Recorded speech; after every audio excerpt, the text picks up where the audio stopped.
پہ پھیر کے کہنے لگے رسول من جانب خدا ہے یہ صدمہ کرو قبول، اس غم پہ صبر کرنا بھی اس غم کا ہے اصول، اس غم پہ صبر کرنا بھی اس غم کا ہے اصول، ہر صدمہ عظیم پہ آنسو بہانے ہیں، دنیا میں تم کو اور بہت غم اٹھانے ہیں، دنیا میں تم کو اور بہت غم اٹھانے ہیں، تم کو خبر نہیں ہے کہ کم سن ہو تم ابھی، کیسے بغیر ماں کے گزرتی ہے زندگی، ہم درد و غم گسار بھی ہوتا نہیں کوئی، ہر موڑ پر ستاتی ہے رہ رہ کے بے کسی، ہر موڑ پر ستاتی ہے رہ رہ کے بے کسی، جب زندگی میں رنجو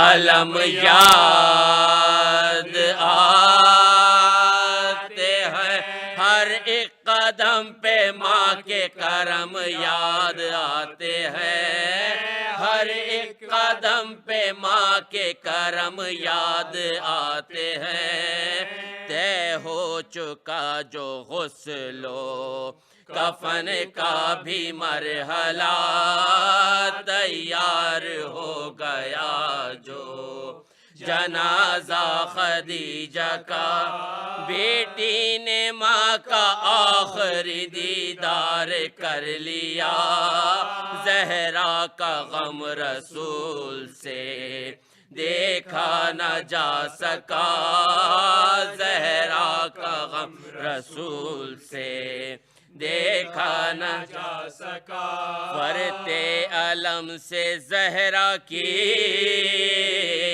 حالت بگڑ گئی، اس کم سنی میں ماں سے یہ بچی بچھڑ گئی، اس کم سنی میں ماں سے یہ بچی بچھڑ گئی، ماں کا جو سایہ فاطمہ،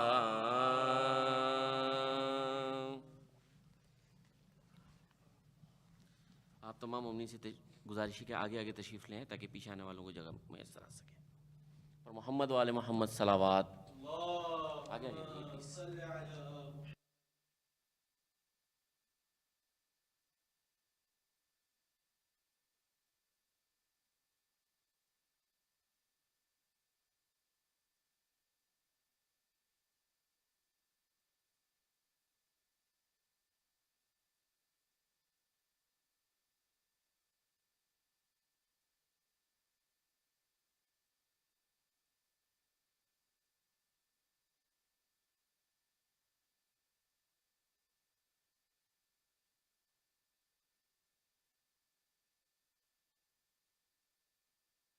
فاتحة.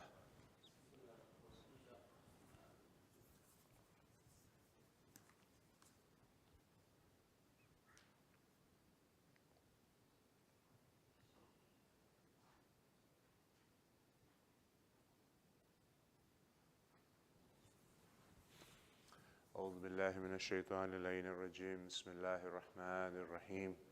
الحمد لله رب العالمين، والصلاة والسلام على خير خلقه نور عرشه أفضل الأنبياء والمرسلين، خاتم النبيين صاحب طه وياسين، رحمة للعالمين، أبي القاسم محمد.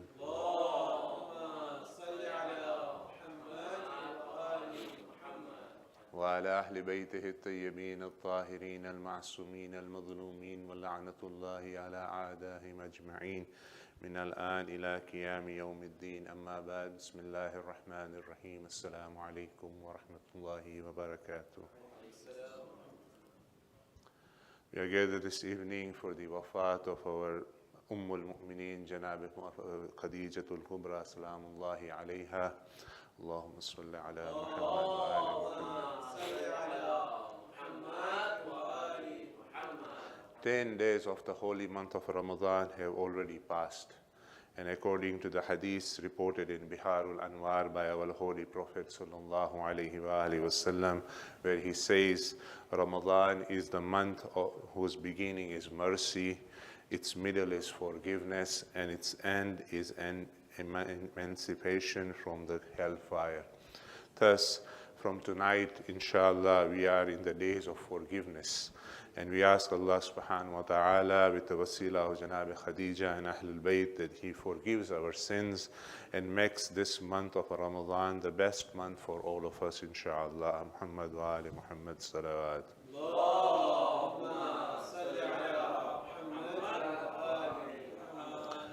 For the next 8 days or so, you will be stuck with me, inshallah. And we will go on a journey of understanding one of a long hadith of Rasulullah sallallahu alayhi wa alihi wa sallam.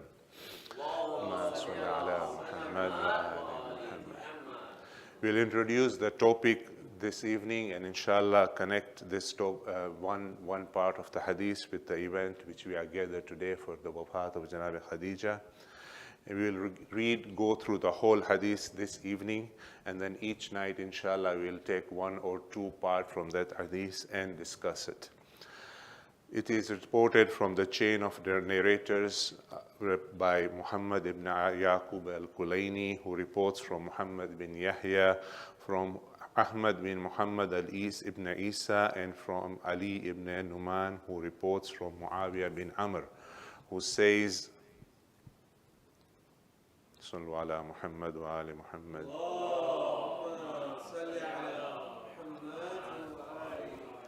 I heard Abu Abdullah. So usually when Abu Abdullah is mentioned in books, it is referring to our 6th Imam, Imam Ja'far as-Sadiq alayhi salam.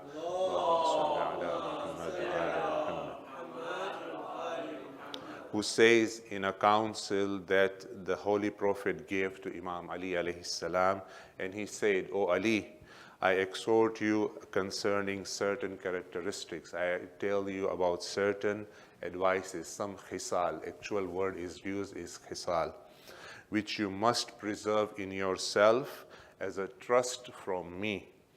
Let us pause here and think and ponder. The Holy Prophet is advising Imam Ali alayhi salam about certain things, and he asks Imam Ali alayhi salam to preserve these things. And from this statement, we understand that the Holy Prophet is expecting Imam Ali to follow, and in addition or in extension, he accepts us also to follow on these advices. And then very strangely or very few places you will see things like this in a hadith, where the Holy Prophet then says, praise, and I guess he raises his hand, or I'm just gesturing that he raises his hand and prays, "Oh God, oh Allah, help him." And then he continues. He says, "As for the first of them, it is truthfulness. Never should a falsehood come out of your mouth. The second is piety, wara', and never venture upon treachery. The third is to fear God, Allah subhanahu wa ta'ala, in His remembrance as if you see Him. The fourth is to weep a lot out of the fear of Him, the Exalted, and 1,000 mansions shall be built for you in the garden for every tear you draw, every tear. The fifth is to offer your property and your blood for the sake of Islam. The sixth is to follow my sunnah in respect to my salat, my fasting, and my charity, my sadaqah." As to the salat, and very strange, the first 5, Rasulullah does not go into details. But the 6th one, he goes into details, and he says, as to the salat, it consists of 50 raka'ah. As to the fast, they are to be kept on the 3 days of them in a month, on the first Thursday, on the Wednesday at its middle, and the last Thursday. And as to the charity that consists of utmost that you can give, so much so that you say to yourself, I have been wasteful, whereas you have not been wasteful. And then from this part, there is no numbering in the hadith, but I have numbered it, and also you will see, inshallah, from tomorrow we will be sitting that way. So I have numbered it in order to understand. So this is not in the is part of the hadith. The seventh thing which Rasulullah advises Imam Ali is commit yourself to the nightly prayers. Alayka bi salatul layl, and then he repeats it. He says 3 times, Alayka bi salatul layl, commit yourself to the nightly prayers. The 8th thing which Rasulullah says, stick to the nawafil noon prayers, stick to the noon prayers, stick to the noon prayers. The 9th, he says, accustom yourself to always reciting the Quran. 10th, he says, make it a practice to raise your hands during prayer and to turn them. So to raise your hands for the takbir and turn them like this, so your palms are facing upwards. 11th, he says, take care to brush your teeth every time that you perform wudu.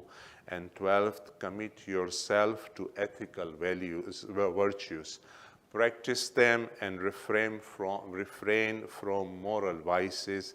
And if you do not, don't blame anyone except yourself. Sallu ala Muhammad wa ali Muhammad.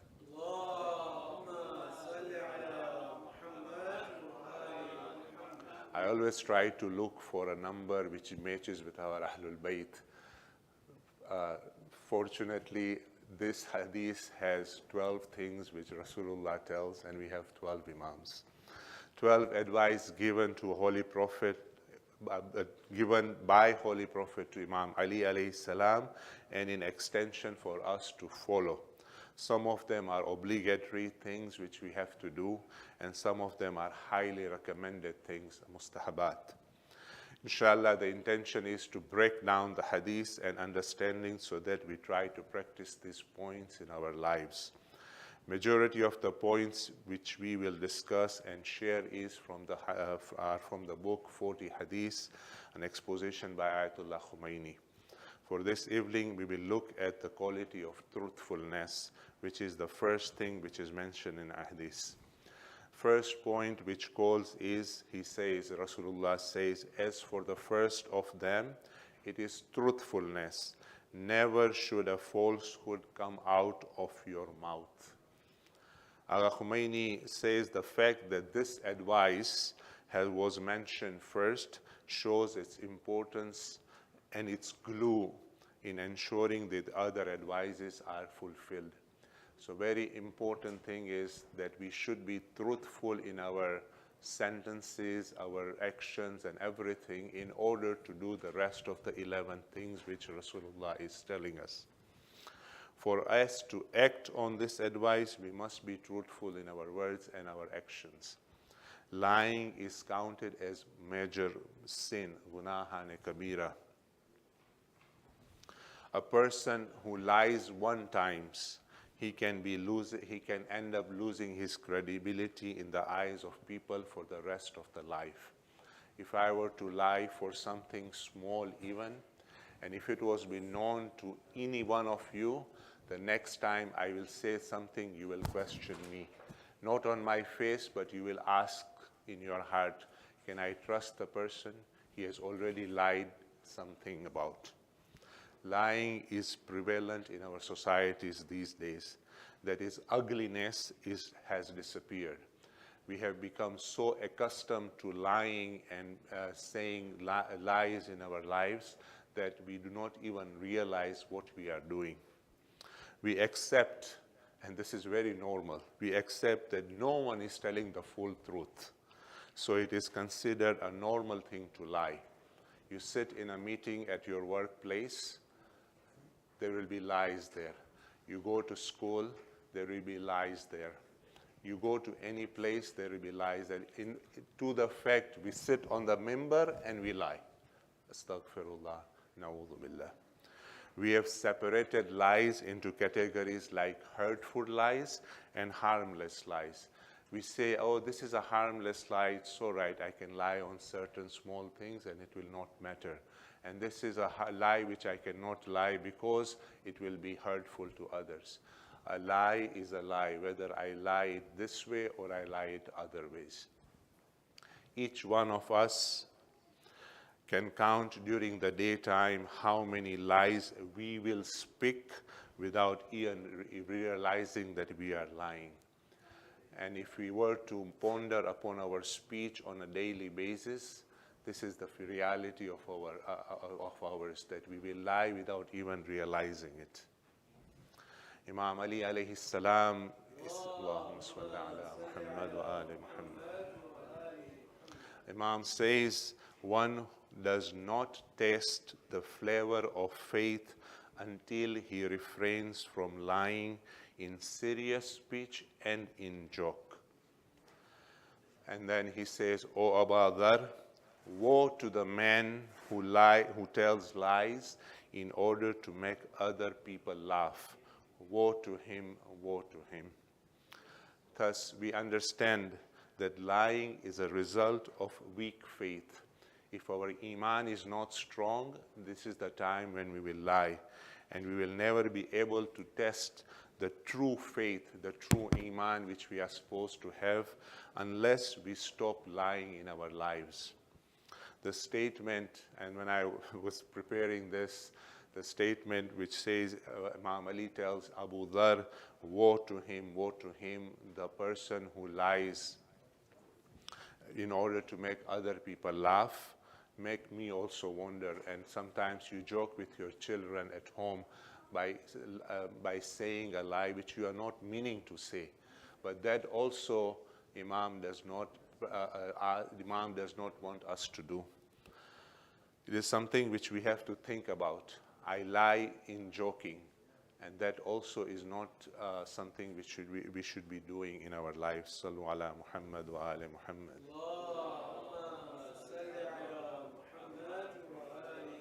In the same way as lying has been considered as one of the most serious vices and which will make us not test true faith, truthfulness of speech has been commended as one of the most significant of the virtues. It has been highly praised in the traditions of Ahlul Bayt. And I will share only one hadith here by Rasulullah sallallahu alayhi wa alihi wa sallam. Allahumma salli ala Muhammad wa ali Muhammad. Where Rasulullah says, the nearness of you to me on the day of Qiyamah and on the worthiest of my intercession will be the one who is the most truthful amongst you, the most reliable amongst you in regard to his trust, and the most genial of you in disposition, and the closest among you to the common people. The Holy Prophet was known in the Arabian Peninsula with two titles, and we know those titles very famously as As-Sadiq and Al-Amin.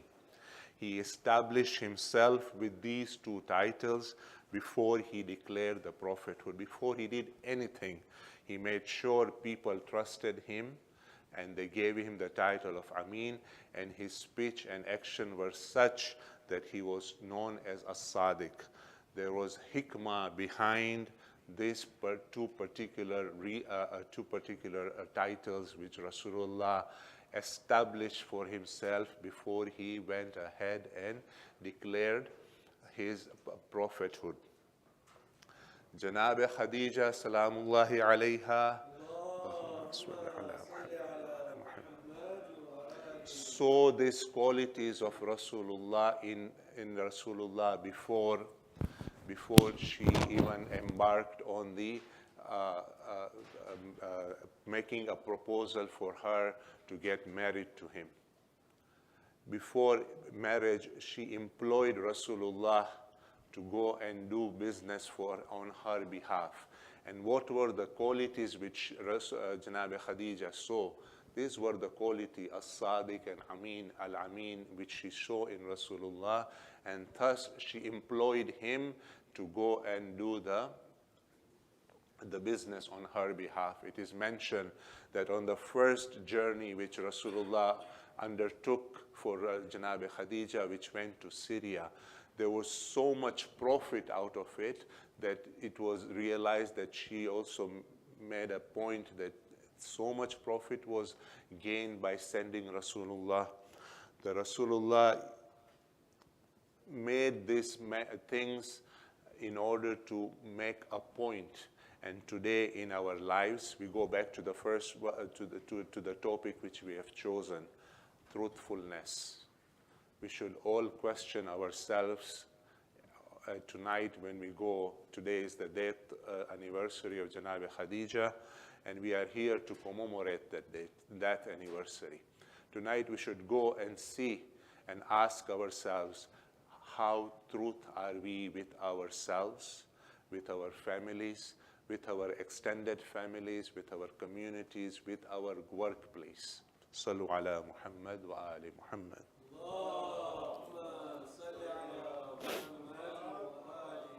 And then with this, we will move on to the topic of tonight, Janab Khadijatul Kubra, Salamullahi alayha. Allah subhanahu wa ta'ala in Surah Ahzab, which is Surah number 33, verse number 6, in the first part says, النبي الأولى بالمؤمنين من أنفسهم وأزواجهم أمهاتكم.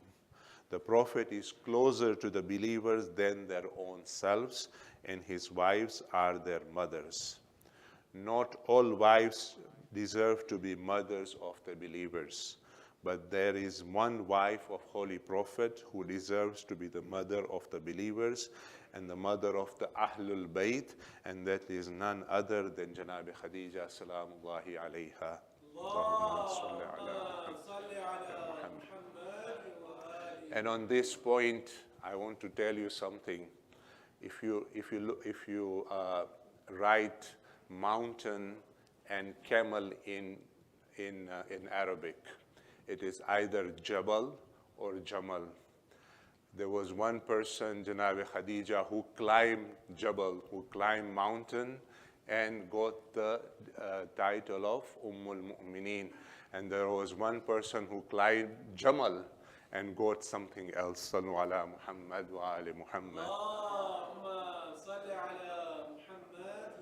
And thus our statement that not all wives of Prophet are Ummul Mu'mineen.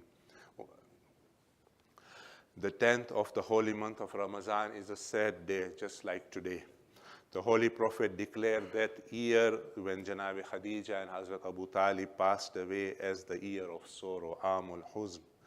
The followers of Ahlul Bayt and the followers of Rasulullah, it is important that we maintain the sanctity of this day and be sad and sorrowful on the death anniversary of Janab Ummul Mu'mineen, Janab Khadijah Salamullahi alayha. Janab Khadijah was a generous, merciful, and a pure lady, and is given the title of Tahira. Allah loves his beloved Prophet. Janab Khadijah loved Holy Prophet. She manifested the qualities of Allah in her and lived a life according to the Lord's command. She was one of the first supporters of Rasulullah and his mission, and whether it was spiritually or it was financially. Our sixth Imam, Imam Jafar al-Sadiq alayhi salam, has given us, Allahumma salli ala Muhammad, has given us a wonderful ziyarat, a warith, which we recite every Thursday, and in which we addressed Imam Hussein alayhi salam, Assalamu alayka ya ibn Khadijah al-Kubra.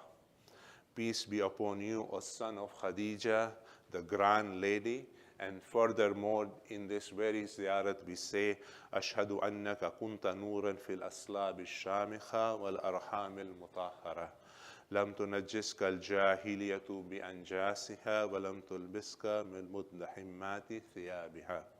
I bear witness that you are a light in sublime loins and purified wombs.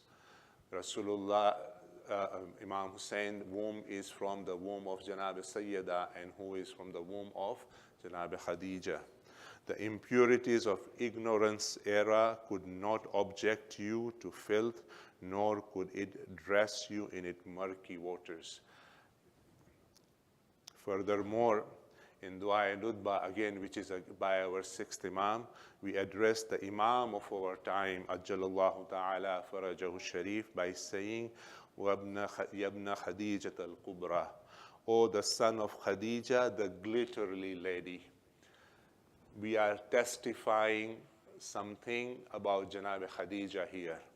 What are we testifying? We are testifying that the purity, the isma of Janab Khadija has been stamped by a Masoom Imam. Her sacrifice continues in her children until today, especially on the plains of Karbala. She was a good leader, a good partner, a good protector, and self-sacrificing woman. With the support of Janab Khadija and Hazrat Abu Talib alayhi salam, the Holy Prophet's mission was successful. Janab Khadija showed us that you can be a wealthy woman or a wealthy person and yet not allow your wealth to dictate you in your behavior. Janab Khadija salamullahi alayha showed us that you can be the queen of Arab, Malikatul Arab, and yet be extremely humble to Allah and His Prophet. Years after her death, the Holy Prophet would always remember her fondly, to the fact that the other wives became jealous of her in spite of having never met her. Some of the wives of Rasulullah never met Janab Khadija. They were not even born when Janab Khadija was the wife of Rasulullah, and yet they were jealous of her.